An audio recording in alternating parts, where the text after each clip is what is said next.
अस्सलाम वालेकुम दोस्तों, उम्मीद करते हैं आप सब खैरियत से होंगे और अपनी लाइफ बहुत अच्छे तरीके से एंजॉय करेंगे। दोस्तों बहुत बड़ी खबर के साथ हाजिर हुए हैं, बहुत बड़ी खबर के साथ, बड़ी खबर बड़ा खुलासा के साथ। जैसा कि दोस्तों एक बहुत बड़ी खबर सुनने में ये आई है कि जो एपी सिंह है वो बिल्कुल अपने यानी कि घर से भी फरार है और जो भी उसके कोर्ट के मामला हैं वो तमाम जगहों से फरार पाया गया। जी बिल्कुल, बड़ी खबर, बड़ा खुलासा। एपी सिंह रफू चक्कर हो गए, फरार हो गए और ये खबरें भी आ रही हैं एपी सिंह अपने भारत से भी फरार होना चाह रहे हैं। वो चाहते हैं कि मैं इस देश से भी चला जाऊं, इस देश से निकलकर किसी गल्फ कंट्री में या कुछ दूसरे ममालिक के वहां जाके जब तक ये मामला चल रहे हैं शायद मेरे लिए ये बेहतर होगा। लेकिन मुझे नहीं लगता कि हिंदुस्तानी जनता या हिंदुस्तान के जो इदारे एजेंसियां, अदालतें हैं वो इस भगोड़े इस 420 और उल्लू के पट्टे को भागने देंगी। ये क्योंकि कुछ दिन पहले ये खबर आई थी कि ये साड़ी पहनकर फरार होते हुए पकड़ा गया था, कभी औरतों के लिबास पहनकर, क्योंकि ये बंदा आजाद नहीं, बिल्कुल पूरी जिंदगी ये आजादी के साथ नहीं जी सकता। क्यों? इसका आप लोगों को पता है निर्भया कांड के बाद इसने क्या किया। इसके बाद आशाराम बापू, हाँ, जो कि दरिंदगियां करता रहा है, बलात्कारी है, उसको बचाने के लिए बंदा सबसे आगे रहा। और भी इस तरह के मामला जो कि इंसानियत के खिलाफ होते हैं, ये बुढ़ा कोसट, ये जंगली सुअर, उसमें भी सबसे आगे रहा है। तो ये बिल्कुल आजादी के साथ नहीं जी रहा। और अभी जो खबरें आ रही है कि ये फरार हुआ है, अब ये दूर फरार होकर भी स्क्रिप्ट या सीमा के साथ संपर्क में है। दोस्तों इस बंदे ने सीमा का बहुत ज्यादा इस्तेमाल किया, बहुत ज्यादा, मतलब इसने बहुत ज्यादा इस्तेमाल किया, हर सेंस में इसने इस्तेमाल किया। अभी तो इतनी गंभीर और खौफनाक किस्म की खबरें आ रही है कि सीमा के पास न सिर्फ सीमा बल्कि जो अंजलि है वो भी इसी पटड़ी पे, इसी ट्रैक पे अब निकल पड़ी है। वो भी बिल्कुल अब ट्रेन हो चुकी है, उसकी भी मांग है, उसकी भी डिमांड बहुत ज्यादा है। तो वो भी उसके लिए और सीमा के लिए मंत्री और पता नहीं क्या क्या कौन से लोग आते हैं। अभी अरशद सोगन म्यू, जो अरशद सच बात चीज वाले, उन्होंने बड़ा खुलासा किया।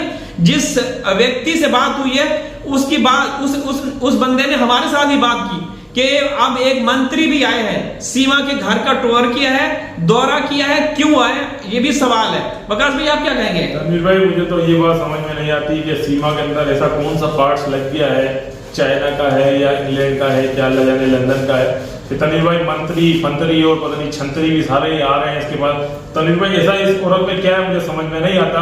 एक इलीगल आई हुई महिला है, उसको इतना जो है भारतीय मीडिया ने पहले सर पे बिठाया, उसको सेलिब्रिटी बना दिया। अब जब वो सेलिब्रिटी बन गई, अब तो रहे सारे कभी बिजनेस क्लास के लोग, कभी फलाने लोग, कभी मंत्री, कभी जो है वो एमएलए, पता नहीं कौन, कभी धरिंदा सिंह, कभी धर्मेंद्र सिंह, पता नहीं कौन से सिंह आ गए।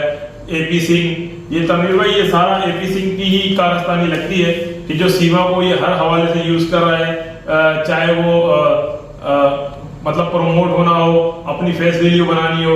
ये तनवीर भाई इसने एपी सिंह ने भी अपनी फेस वैल्यू बहुत बना ली, जबकि इसके फेस को देखते के साथ ही लोग हमेशा लानत देते हैं और कुछ भी नहीं है, मगर इसको भी अपनी फेस वैल्यू समझता है। बिल्कुल बकास भाई, देखें अगर समाज की बात की जाए ना तो समाज के अंदर ये लोग कोई अच्छा पैगाम नहीं दे रहे शुरू से लेकर। अब एपी सिंह वो हरामखोर आदमी है।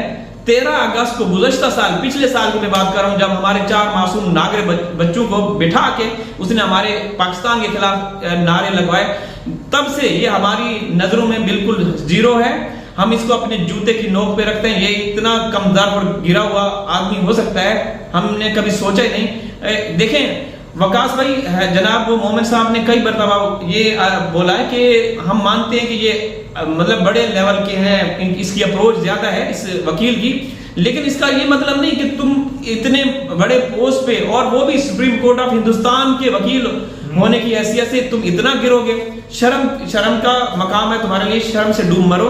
अब जो खबरें आ रही हैं तो यही कहा जा रहा है कि वो रफू चक्कर हो गया, यहाँ से फरार हो गया और उसकी ये काविश है, मेहनत, मतलब कोशिश है कि वो किसी दूसरे देश में चला जाए ताकि जो मामला चल रहे हैं, अब हैदर भाई आने वाले हैं तो उस हैदर भाई का सामना न कर सके। तो आपको क्या लगता है कि जब भाई देखें इस कारण तो तनवीर भाई इस टाइम सीमा भी बहुत ही ज्यादा परेशान है।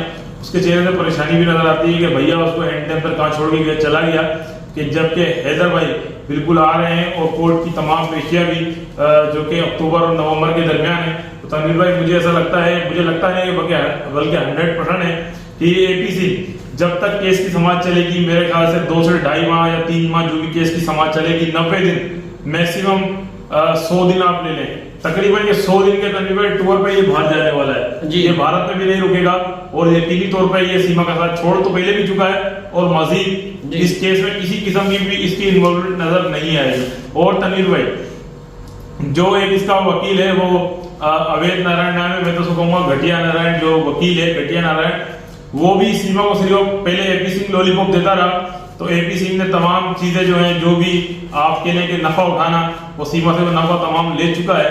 तो अब वो अवैध नारायण आया है कि चलो एक पाकिस्तानी जो भगोड़ी है, अब चलो इसको हम बेवकूफ बनाते हैं। तो तनवीर भाई अब वो अवैध नारायण आया है, वो ये कह रहा है कि ना सीमा डिपोर्ट होगी, ना सीमा जेल जाएगी और ना गुलाम हैदर के जो बच्चे हैं प्यारे प्यारे थे वो भी पाकिस्तान जाएंगे।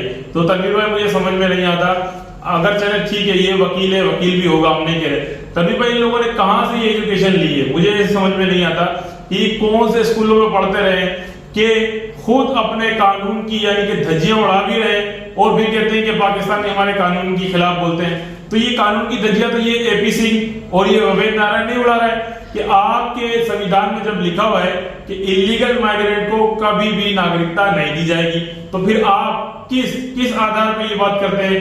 अब मैं आप कह रहा हूं, मानना चाहता हूं, ये लोग किस आधार पर ये बात करते हैं कि सीमा को नागरिकता भी मिल जाएगी, सीमा के बच्चे भी जो है पाकिस्तान डिपोर्ट नहीं होंगे, ना सीमा पाकिस्तान डिपोर्ट होगी। जिस तरीके की बात ये लोग कर रहे हैं, तो क्या आपको नहीं लगता ये जो एपी सिंह है, ये अवैध नारायण, ये खुद एक देशद्रोही है कि ये खुद कानून का उल्लंघन एक भगोड़ी से करवा रहे हैं? जी प्रकाश भाई, आपने सही कहा कि पता नहीं ये किस स्कूल से इन्होंने डिग्री हासिल की, कानून की डिग्री। मैं तो ये कहूंगा कि ये कोई ठरकियों का स्कूल होगा जहाँ पे, क्योंकि एपी सिंह ने जब बात की मोहब्बत की बात की, मोहब्बत है, मोहब्बत में रहने दो, परदेशियों को एक दिन जाना, पता नहीं क्या है, इस तरीके से ना बहुत ही मतलब ऐसे अश्लील और ऐसी घटिया किस्म की शेर व शायरी करना एक वकील को जेब नहीं देता।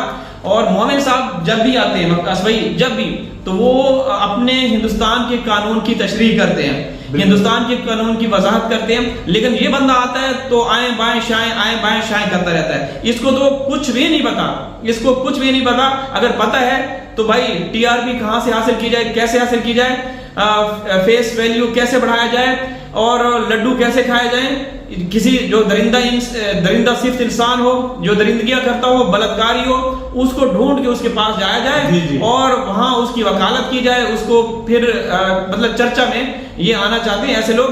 तो ये बिल्कुल बौखलाए हुए, इनका कोई ये इनके जो जमीर है ना वो मर चुके हैं प्रकाश भाई।